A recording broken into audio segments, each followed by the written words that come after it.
지금부터는 그 인접 행렬, 인접 리스트로 그래프 자료 구조를 만드는 방법을 코드를 통해서 설명해 드리겠습니다. 강의 자료를 통해서 설명해 드렸듯이 방향 그래프이고 밀집 그래프이면은 인접 행렬이 유리하고요. 희소 그래프이고 무방향 그래프이면은 인접 리스트가 유리합니다. 제가 만든 이 그래프는 노드들을 추가할 수 있고 간선들을 추가할 수 있고 추가된 노드들을 제거하고 간선들을 제거할 수 있는 클래스입니다. 보통 문제를 프로그래밍 경시대에 관련된 그래프 문제를 풀 때에는 이런 형태의 클래스를 만들어서 그래프를 표현할 필요는 없습니다. 인접 행렬이 필요하면은 그냥 이차원 배열을 쓰시면 되고 또 인접 리스트가 필요하면은 간단하게 만들어서 즉 주어진 그래프만 표현할 수 있게끔 만드는 건지 그 그래프를 만들고 간선을 제거하거나 노드를 제거할 일은 그 문제들에서 보면 별로 없습니다. 그런데 만약 노드들을 점진적으로 추가하고 추가된 노드를 제거하고 간선을 추가하고 간선을 제거하고자 하면은 이런 식으로 만들 수 있다는 것을 보여드리고자 하는 것입니다. 그러면 먼저 무방향 비가중치 인접 행렬을 만든 방법을 제가 소개해 드리겠습니다. 무방향이기 때문에 인접 행렬을 나타냈을 때 행렬의 각 값들은 요소의 값들은 0 아니면 1 간선이 있다 없다로 표시하면 되기 때문에 저는 벡터의 벡터풀을 이용해서 표현했습니다. 특히 C++에서는 여러분들이 그냥 단순 2차원 배열이 필요할 때도 벡터의 벡터를 이용해서 프로그래밍을 많이 합니다. 그래서 저도 벡터의 벡터풀 이렇게 해가지고 만들었습니다. 그리고 이게 이제 그래프인데요. 그래프 벡터의 벡터풀로 만들었는데 지금 가정하는 것이 노드의 레이블은 string이다라는 것을 이제 가정을 했고요. 그렇게 되면은 2차원 배열로 나타내니까 뭐 서울이라는 노드가 있다. 그럼 서울이라는 노드가 2차원 배열에서 몇 번째 색인에 해당되는지 그것을 알기 위해서 맵을 하나 사용하고 있습니다. 그래서 노드의 레이블과 그 노드가 저장되어 있는 색인을 매핑해주는 그 맵을 하나 사용했고요. 또 프로그램 하다 보면은 그 역도 필요합니다. 그 색인이 있을 때 이 색인이 열이 어떤 노드를 나타내는지 알고 싶을 수가 있습니다. 그래서 두 가지를 맵을 스윙을 인트를 스윙으로 매핑해주는 맵을 두 개 사용하고 있고요. 지금 용량이 5개인 2차원 배열을 확보해서 쓰고 있는데 이 2차원 배열을 어디까지 쓰고 있고 어느 행과 열을 쓰고 있지 않은지 그걸 유지하기 위해서 Q를 이용해서 free index라는 걸 또 유지하고 있습니다. 이 free index는 굳이 Q를 이용하지 않아도 되는데 저는 Q를 이용해서 만들어 봤습니다. 그러면 add부터 살펴보면은 이 노드를 하나 추가를 하는 거예요. 노드를 추가하고 간선은 그 다음에 추가하겠죠. 그래서 노드만 추가를 하는 거고 노드를 추가하기 위해서는 배열에 배열이 지금 이체원 배열이 노드로 꽉 차 있지 않아야 됩니다. 그래서 노드가 꽉 차 있지 않은지 살펴보고, 그런데 그 전에 이미 서울이라는 노드를 추가하고 싶은데 서울이라는 노드가 이미 추가가 되어 있는지 이미 있는지 살펴보기 위해서 그 노드 맵에서 그 서울을 찾아보는 거고요. 이미 있으면 이제 추가를 안 하는 거고, 없으면 추가를 하는데 용량이 충분해야 추가하는 거고, 용량이 부족하면은 그 이체원 배열의 용량을 늘리고 있습니다. 그 다음에 그 아직 안 쓴 색인을 하나 갖고 와서 그 색인에다가 서울 노드를 추가하는 것이 되겠습니다. 그래서 그 정보를 그 기록하기 위해서 선택된 색인을 그 맵에 서울과 맥 연결해 놓고, 또 인버스 맵에도 그 색인과 서울을 연결해 놓습니다. 그 다음에 노드 수를 증가하고 있습니다. 엣지를 추가하는 것은 그 테일 헤드라고 이렇게 표시를 했는데, 출발 노드가 테일에 해당되는 거고, 목적, 그 화살표의 끝이 헤드에 해당되겠습니다. 화살표의 테일과 헤드다, 이렇게 이해하시면 되겠고, A에서 B로 가면 A 노드와 B 노드가 존재해야 됩니다. 그래서 테일과 헤드 노드가 존재하는지 살펴보고, 있으면 각각의 색인을 얻어온 다음에 이미 그 간선이 있는지 없는지, 이미 있는 건 추가할 필요 없고요. 없으면은 양쪽을 무방한 그래프니까 이제 테일 헤드, 헤드 테일을 다 true로 바꿔주면은 되겠습니다. 물론 이 경우에도 두 가지를 다 확인해 보는 게 아니라 하나만 확인해 보면 됩니다. 우리가 다 해봤기 때문에, 그러니까 다 이렇게 이 무방향 그래프에서는 양쪽을 항상 설정을 하고, 지울 때도 항상 양쪽을 false로 바꾸기 때문에 하나만 확인해서 하나가 true이면은 대칭 행렬이기 때문에 굳이 둘 다를 확인할 필요는 없습니다. 그러면 이렇게 add를 하고, edge는 이렇게 add하고 add는 node를 하는데, 이런 걸 바탕으로 이제 in degree, out degree를 계산할 수 있는데, 무방향에서는 in degree와 out degree가 같습니다.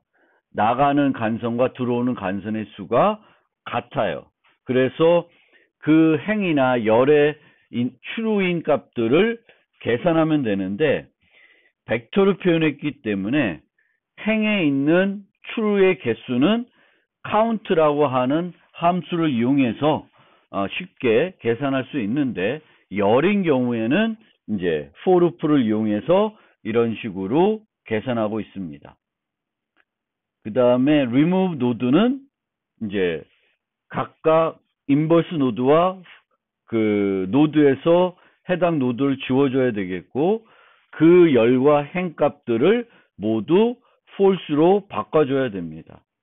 물론 이 경우에 행도 fill 같은 메소드를 이용해서 false로 모두 바꿀 수 있는데, 행과 열을 모두 false로 바꿔줘야 되기 때문에 간단하게 for loop를 이용해서 이렇게 구현을 하고 있습니다. 그리고 이 노드를 지우면서 이 노드에 그 사용했던 인덱스를 다음에 노드를 추가할 때 사용할 수 있게끔 free 인덱스에 추가해주고 있습니다. remove 인덱스도 비슷하게 처리를 할 수 있습니다. 그래서 인접 행렬은 이런 식으로 만들 수가 있고, 두 번째로 같은 것을 무방향 비관중치를 인접 리스트로 만들어 보겠습니다. 그러면 배열과 그 연결 구조가 필요한 거예요. 그런데 저는 벡터의 리스트가 아니라 맵의 리스트를 만들었습니다. 그래서 서울이면은 서울의 리스트를 만들어서 이제 연결하고 있습니다. 서울과 천안, 서울과 부산 이런 식으로 이제 맵을 이용해서 비가중치 그 그래프를 무방향 그래프를 만들고 있습니다. 그러면 오히려 인접 행렬보다는 깔끔하게 요 하나만 갖고 필요한 것들을 다 나타낼 수 있습니다. 그래서 이제 add는 요 노드에 이렇게 넣으면 되겠고요. 새로운 리스트를 만들어서 맵에 추가를 해주면 되겠습니다. 이미 없으면 이렇게 추가하면 되겠고, edge는 테일 노드와 헤드 노드가 존재해야 되겠죠. 그거 존재하는지 보고 그 다음에 이미 해당 간선이 있는지 보는 거예요. 없으면 추가를 하면 됩니다. 추가를 하는데 양방향이니까 테일에도 헤드를 넣어주고 헤드에도 테일을 넣어줍니다. A에서 B면 A를 기준으로 나가는데도 B를 넣어주고 B에서 나가는데도 A를 넣어주면 되겠습니다. remove 노드는 이제 노드가 있어야 되겠고, 노드가 있으면 모든 노드에서 이제 remove를 해줘야 되는데 어떤 식으로 하냐면 A 노드를 삭제하고 싶으면 A에서 나가는 애들이 뭐가 있는지 B, C가 있으면 B, C에 가서 A를 제거합니다. 그 다음에 그 맵에서 서울 자체, A 자체를 제거하면 되겠습니다. remove edge는 양쪽에 가서 A, B 간선을 제거하겠다. 그럼 A에 가서 B를, B에 가서 A를 제거하면 됩니다. 그래서 그런 식으로 인접 리스트 기반의 그 무방향 비가중치 그래프를 만들 수 있고요.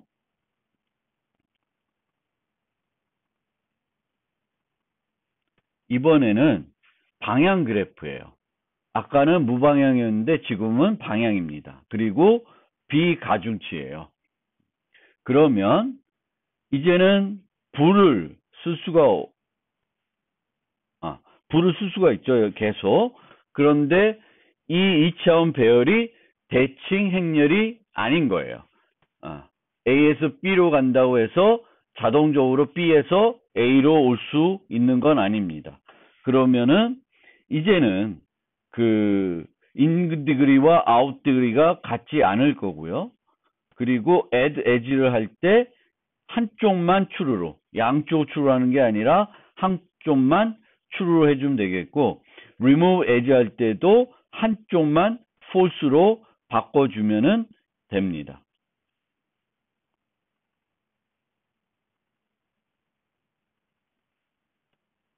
인접 리스트 방향 비가중치 그래프를 보면은 이 경우에는 아까는 그 무방향 그래프이니까 맵을 하나만 썼는데 맵을 하나만 쓰게 되면은 이제 in degree 나가는 거는 그 하나로 표현할 수 있는데 들어오는 정보를 얻고자 하면은 이 전체를 또 봐야 되기 때문에 두 개의 맵을 유지하고 있습니다. 그래서 나가는 거, 들어오는 거를 각각 이제 그 표현하는 맵을 만들어서 사용하고 있습니다. 그러면 각각의 맵에서 in degree, out degree를 판단하면 되니까 되게 쉽게 만들 수 있고, add node 하면은 양쪽에다가 추가를 해줘야 되겠고, add edge를 하게 되면은 이제 양쪽에 추가가 돼야 되는 거죠. A에서 B로 가면은 그 A에서 나가는 거에 B를 추가해주고, 그 다음에 B에 들어오는 거에 A를 추가하는 형태로 그래프를 만드시면 되겠습니다. 그래서 제거할 때 이제 in degree, out degree에 대한 맵에서 각각 제거를 해야 되니까 그 점 감안해서 처리하면 되겠습니다. 그 다음에 이제 마지막으로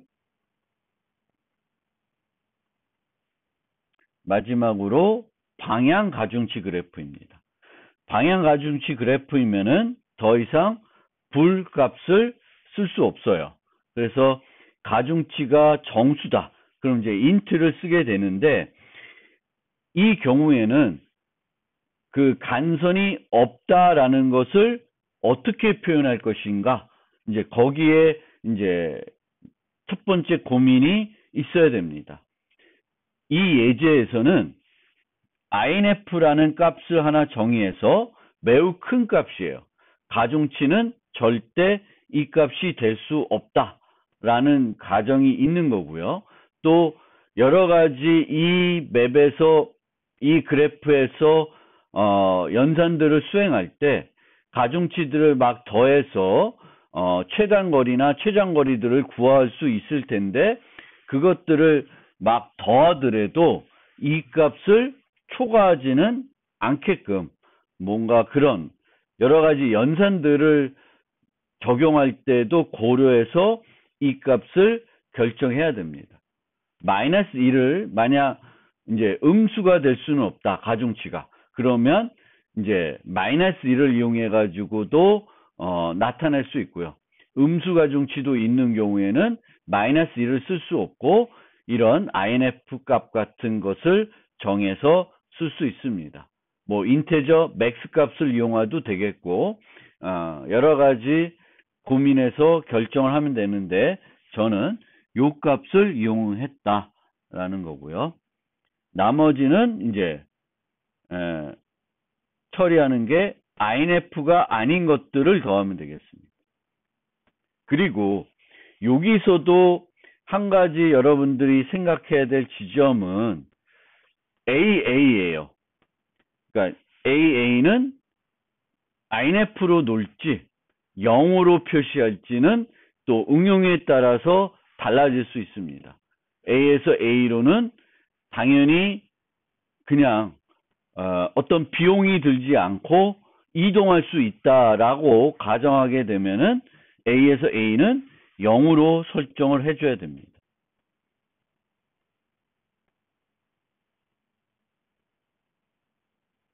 그래서 필요하면 0으로 설정이 되는데 이 경우에는 그렇게 설정을 하고 있지는 않습니다.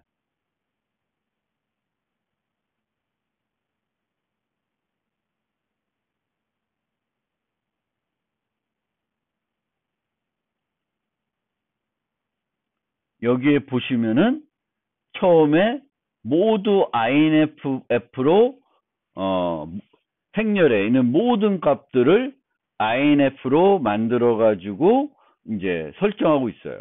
그래서 이 대각선 AA, BB, CC 이것들은 다 필요하면은 0으로 설정을 해 주실 필요도 있습니다. 그게 해 주실 필요가 있어요. 여기서 그것들은 다 0으로 설정하는 것이 필요할 수 있습니다. 그래서 제거를 할 때는 그거를 또 INF로 바꿔주는 거예요. 그래서 그런 작업들을 하시면 되겠고, 인접 리스트의 경우에는 이제는 이제 다음 노드만 저장해야 되는 게 아니라 그 리스트에 다음 노드와 그 간선의 가중치를 저장해야 돼요. 이 경우에는 간선이 있는 경우에만 저장을 하기 때문에 뭐 아까 인접 행렬처럼 없는 걸 뭘로 표현하지? 이런 거에 대한 고민은 없습니다. 그래서 여기에 마이너스 1로 했는데 초기 값이 마이너스 1이라고 해서 마이너스 1을 사용하지는 않습니다. 그래서 이거는 그냥 생성자를 만들 때 이렇게 만들어 놓은 것 뿐이고요. 웨이트를 실제 마이너스 1로 저장하는 경우는 없습니다. 그래서 이제는 이제 리스트가 에지의 리스트가 되는 거고요. 그래서 이런 식으로 엣지들을 만들어 놓고 인플레이스 프론트로 엣지를 추가하는 거예요. 헤드 웨이트. 그래서 서울에서 천안 정보를 내면 천안 90 뭐 이런 값들을 이제 이 인접 리스트에 집어넣게 됩니다. 그런데 이제 이럴 경우에는 삭제를 해야 될 때 해당 노드를 찾아서 삭제를 해야 되니까 약간의 코드는 복잡해집니다. 그것들 살펴보시면 되겠습니다.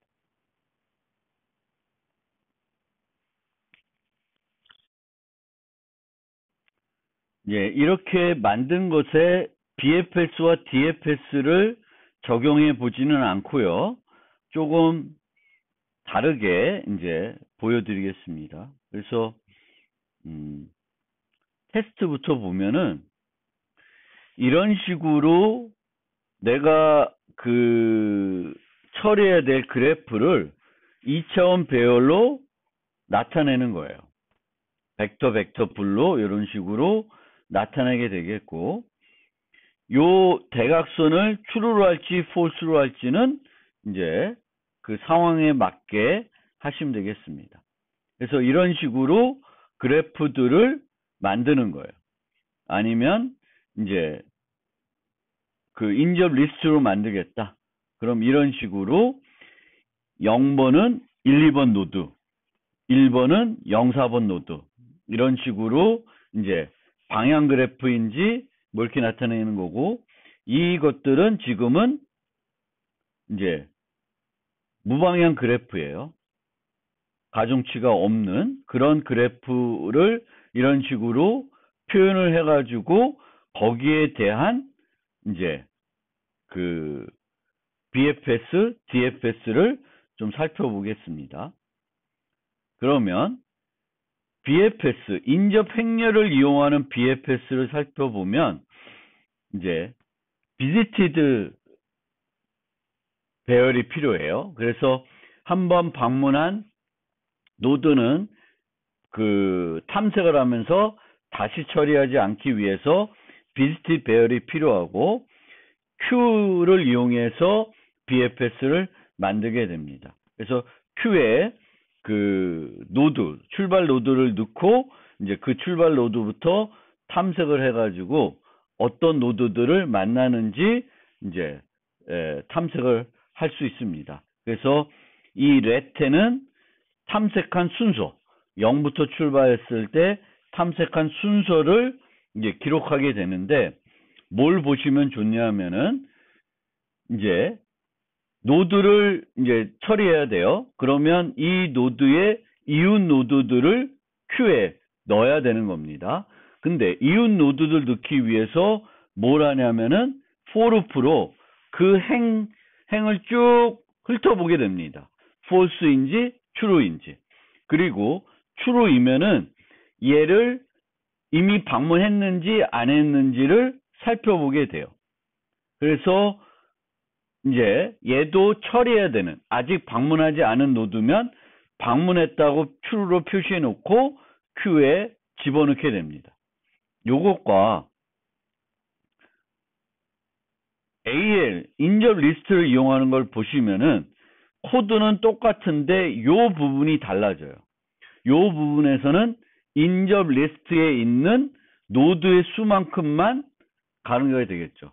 아까는 노드가 n개 있으면 for loop가 n번 수행이 되는데, 요 경우에는 이 노드에서 나가는 노드가 2개밖에 없다. 그럼 2개만 가는 거예요. 2개만 반복이 되는 겁니다.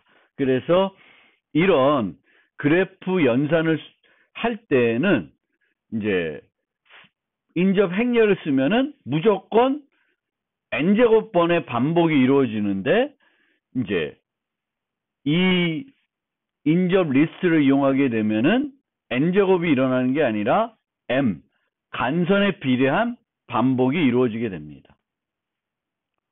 그래서 그렇게 이제 차이가 난다라는 거고, BFS와 DFS의 차이는 이제 Q를 이용하냐, 스택을 이용하냐, 그 차이만 있어요. 그리고 DFS는 이런 식으로 비재기적으로 반복문을 이용해서도 구현할 수 있는데 반복문을 이용하지 않고 재기적으로 구현할 수도 있습니다. 이제 그 차이가 있고요. 그리고 이제 설명드릴 건데 최단 거리, 무방향 그래프에서의 최단 거리는 간선의 수에서 의해서 결정이 됩니다. 그래서 무방향 그래프에서의 최단 거리는 단순한 BFS를 이용해서 계산할 수 있어요. 그리고 그렇게 계산하는 것을 무어 알고리즘이라고 그럽니다. 그래서 무어 알고리즘은 BFS를 이용해서 무방향 그래프에서 최단 거리를 구하는 것입니다. 그래서 이렇게 구하면은 이제 거리를 각 노드까지의 거리를 구할 수 있고요. 이 거리를 구한 다음에 실제 경로를 구하려면은 이 구한 이 경로 값을 이용해서 역으로 뒤로부터 가면서 실제 경로가 A, B, C인지 DC인지 이 값들은 거꾸로 가면서 구할 수 있습니다. 보통 우리가 탐색을 하면서 경로값까지 다 구축해 놓을 수 있는데 그 일반적인 방법은 쭉 경로를 거리를 계산한 다음에 그 거리를 바탕으로 다시 최단 경로를 만드는 방법으로 코드를 구성을 많이 합니다. 요거는 이제 강의 노트에서 최단 거리와 관련된 얘기를 하신 다음에 제가 드리면은 다시 요 부분을 참고해 주시면 되겠습니다. 그래프를 가지고 우리가 가장 많이 해결하는 문제 중 하나는 최단 경로입니다. 우리가 내비게이션도 다 이런 최단 경로를 그래프를 이용해서 모델링해서 최단 경로를 찾아서 이제 제시해 주는 게 바로 우리 내비게이션의 자동차 내비게이션에 해당되는 건데요. 이 최단 경로 문제에 대해서는 다음 학기 알고리즘 시간에 자세히 살펴볼 것입니다. 그렇기 때문에 이제 이 자료구조 시간에는 아주 간단하게 맛보기로 설명만 드리겠습니다. 이 최단 경로 문제는 주어진 그래프가 어떤 형태의 그래프인지에 따라서 그 문제의 난이도가 달라집니다.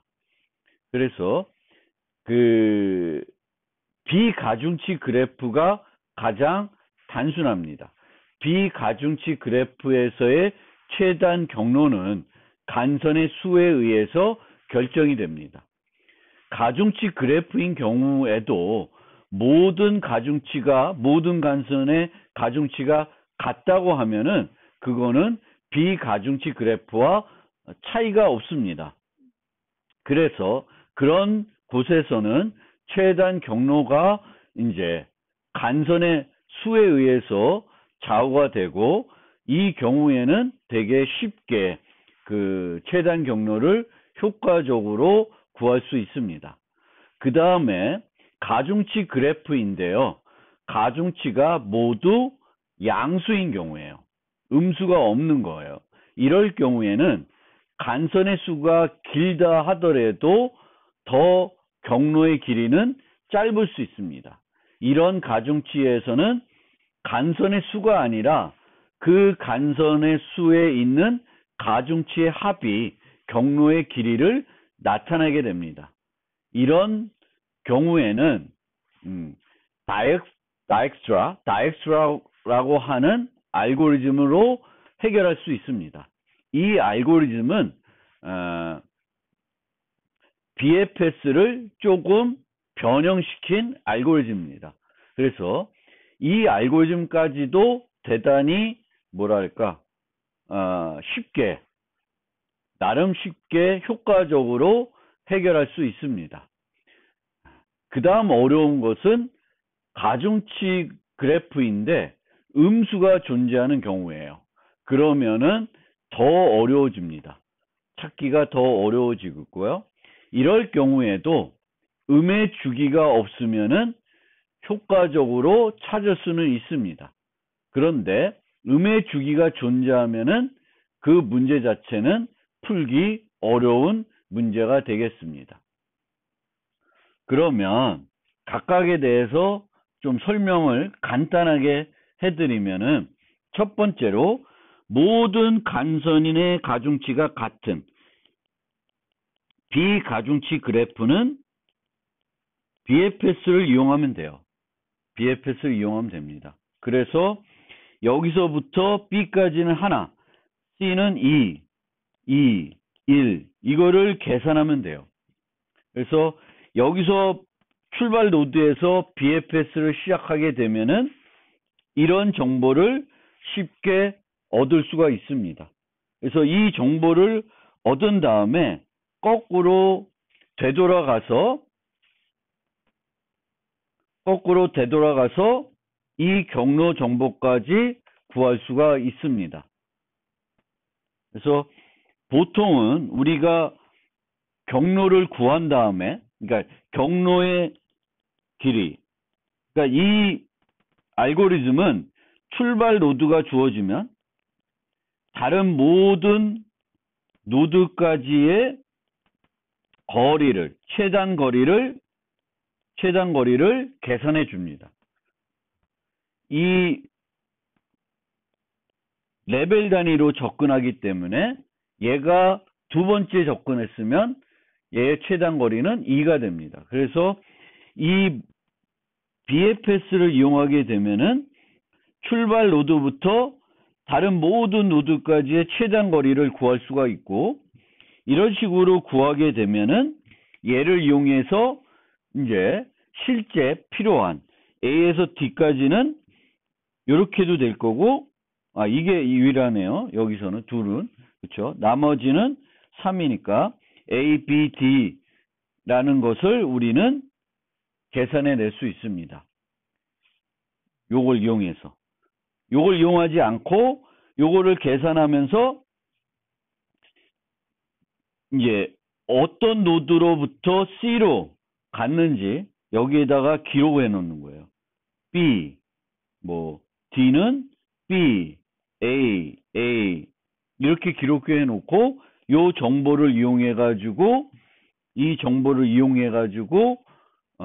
경로를 최단 거리는 얼마인지만 필요한 것이 아니라 그 최단 거리 가려면 어떻게 가야 되는지 경로 정보를 줘야 되니까 거꾸로 다시 찾아가는 이 방법을 보통은 더 많이 사용을 하게 됩니다. 그 다음에 가중치가 양수인 경우에는 단순 BFS를 이용해서는 구할 수 없습니다. 더 예제를 보면은 요거는 5에 갈 수 있는데 요렇게 가면은 4가 되는 거죠. 4가 돼요. 그래서 이제 간선의 수로는 최단 거리를 구할 수 없습니다. 그래서 더해가면서 최단 거리를 구해야 되는데 이 다엑스라 알고리즘은 BFS와 거의 흡사한데 BFS 대신에 여기에 보면은 priority queu를 씁니다. priority queue. 우선순위 큐를 쓰게 돼요. 그래서 일반 큐를 쓰는 게 아니라 우선순위 큐를 써서 더 짧은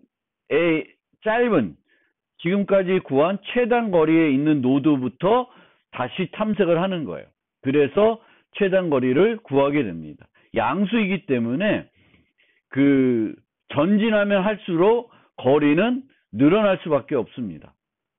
그래서 최단 거리를 구하고 또 그 최단 거리부터 그 다음에 나가는 거예요. 그래서 우리가 이렇게 전진하면서 그 최단 거리들을 계산해 나갑니다. priority queu를 이용해 가지고 계산하게 되는데 이 priority queu를 이용할 때 원래는 그 노드가 들어갔다가 걔를 빼내서 갱신을 해줘야 돼요. 갱신을 해줘야 되는데 이 갱신하는 것이 보통의 우리가 갖고 있는 자료 구조에 있는 priority queue는 힙으로 구성이 되어 있고 remove 연산을 제공하지 않습니다. 그래서 일반적으로 우리가 이 다엑스라 알고리즘을 적용할 때 priority queue를 쓰는데 add만 하는 방식으로 구현을 하게 됩니다. 그렇게 되면은 큐에 유지하는 그런 노드들이 똑같은 노드가 큐에 여러 번 들어가 있을 수 있어요. 들어가 있을 수 있는데 그 큐에서는 실제 항상 꼭대기에 있는 최단 거리에 있는 노드들만 가지고 처리하기 때문에 여러 번 들어간다고 해서 그 노드들을 여러 번 처리하지는 않아요. 나중에 다 처리가 끝나면은 큐에 이제 엉뚱한 애들이 들어있는 거고요. 그 애들이 이제 이미 처리가 되면은 여기서 무시가 되는 거예요. 무시가 되는 형태로 프로그래밍을 많이 하게 됩니다. 다엑스라와 관련된 자세한 알고리즘은 이제 그 알고리즘 시간에 설명을 해드릴 테니까 그때까지 좀 기다려 주실 필요가 있을 것 같습니다. 제가 굳이 여기서 자세히 얘기를 하더라도 그때 가서 다시 또 얘기를 하게 되거든요. 그리고 여기서 이제 알아두시면 좋은 거는 얘는 탐욕적 알고리즘입니다. 그래서 탐욕적 알고리즘이라는 거는 이제 전수조사를 하는 것이 아니라, 그러니까 가능한 모든 경로를 다 조사한 다음에 그 경로에서 가장 짧은 걸 찾아내는 그런 방법이 아니라 항상 선택을 해야 될 때 욕심쟁이 기법으로 하나를 선택을 해서 가게 됩니다. 이 경우에는 지금까지 구한 것 중에 가장 가까운 최단 거리에 있는 아직 처리하지 않은 노드를 가지고 다음을 계산하게 됩니다. 그렇게 하더라도, 그렇게 해가지고 계속 프로그래밍 하더라도 모든 경로를 조사하지 않더라도 최단 거리를 구할 수 있다는 것입니다. 그게 탐욕적인 알고리즘이 되겠고, 전수조사를 하지 않기 때문에 이런 방법을 이용해도 최단 거리를 구할 수 있다는 것을 증명을 해야 돼요. 그래서 탐욕적 알고리즘은 대단히 효과적인 알고리즘이지만 이 알고리즘을 쓰기 위해서는 알고리즘의 정확성을 증명을 해줘야 됩니다. 그래서 그게 다익스라 알고리즘이고, 탐욕적인 알고리즘의 가장 대표적인 알고리즘이 다익스라 알고리즘입니다. 우리가 거스름 문제를 처리할 때도 가장 큰 액면가부터 이용해서 거스름을 계산하게 되면은 그것도 탐욕적인 알고리즘이 되겠습니다. 그래서 다익스라는 탐욕적인 알고리즘. 기존의 무어 알고리즘과 비교하면은 얘도 그 알고리즘의 방법은 BFS와 대단히 흡사한데, BFS는 그냥 한 노드를 갖고 와서 처리하고 그 노드를 다시 처리하지 않습니다. 그런데 다익스라에서는 노드를 가지고 올 때 아무 노드를 갖고 와서 이웃 노드들 중에 아무 것을 갖고 오는 것이 아니라 이웃 노드 중에 가장 거리가 짧은 애를 갖고 와서 처리해요. 그 다음에 다시 또 그 애들 중에 이제 그러니까 A, B, C, D면 세 개의 노드가 있으면 BFS는 그냥 이 셋 중에 아무 거 갖고 처리하면 되는 거예요. 근데 다익스라는 3, 2, 1이 있으면 D를 갖고 처리합니다. 그러면 D를 갖고 처리하게 되겠고, 그 다음에 D에서 E와 F로 가요. 그런데 이 값은 4, 2예요. 그러면 A에서 F까지는 4가 되겠고, A에서 E까지는 현재 5고 C까지는 2고 D까지는 3입니다. 그럼 요 4개가 Q에 들어가 있는데 그 다음에 처리하는 건 C를 처리해요. C를 처리하는 방법으로 계속 전진해 나갑니다. 그러면 D는 최단 거리는 1이 되겠고 C는 2가 되고 그런 식으로 이제 전진해 나가는 것이 이 다익스트라 알고리즘이 되겠습니다.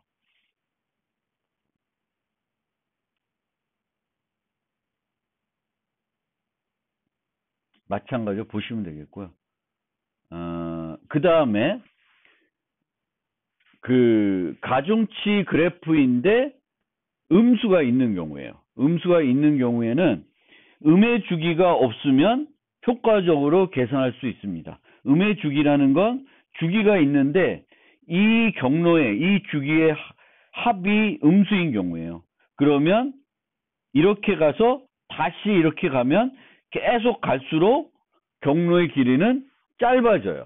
그래서 무한히 계속 짧아지기 때문에 이런 경우에는 최단 경로를 구할 수가 없습니다. 그래서 음의 주기가 없는 경우에는 우리가 벨만과 포드 알고리즘, 또 플로이드 워셔라는 알고리즘들이 있어요. 이 알고리즘들을 이용해서 계산할 수 있는데 이 알고리즘은 알고리즘 기법 중에 동적 프로그래밍에 해당되는 거예요. 동적 프로그래밍이라는 건 전수조사를 하는데 효과적으로 전수조사를 하는 거예요. 효과적으로 전수조사를 해서 전수조사에 필요한 만큼의 비용을 안 들이고 처리할 수 있게끔 해줍니다. 그래서 그게 벨만 포드 알고리즘입니다. 요 알고리즘들은 이제 나중에 이제 알고리즘 시간에 가서 좀 배우시면 될 것 같습니다. 여기 보시는 것처럼 대표적인 동적 프로그래밍 알고리즘, 대표적인 탐색 알고리즘들이 다 그래프와 관련된 거고, 그래프와 관련된 알고리즘 중에서 최단거리 알고리즘, 이 최단거리 알고리즘이 상당히 우리 컴퓨터 공학에서는 매우 중요한 알고리즘이에요. 여러 곳에서 사용이 되는 알고리즘입니다. 이거는 이제 자료 구조하고는 또 조금 다른 얘기이기 때문에 이 부분에 대해서는 이제 알고리즘 시간에 충분히 설명해 드릴 거니까 그때까지 미루고 여러분들이 지금 알아두시면 돼야 될 수준 정도는 그래프를 표현해야 된다. 그러면은 이 그래프의 특성에 따라서 인접 행렬이나 인접 리스트로 표현을 할 수 있어야 될 것이고, 그렇게 표현된 것에서 뭐 BFS나 DFS를 적용해서 탐색할 수 있는 정도가 되면은 좋을 것 같습니다. 그리고 이제 알고리즘 수업을 배우고 나면은 좀 더 복잡한 알고리즘을 그래프 문제에 적용해서 풀 수 있을 것입니다. 이걸로 이번 학기에 준비된 모든 내용은 여기까지이고요. 그 학기 요약하는 슬라이드가 하나 더 있는데 그것까지 참고해 주시면 되겠습니다.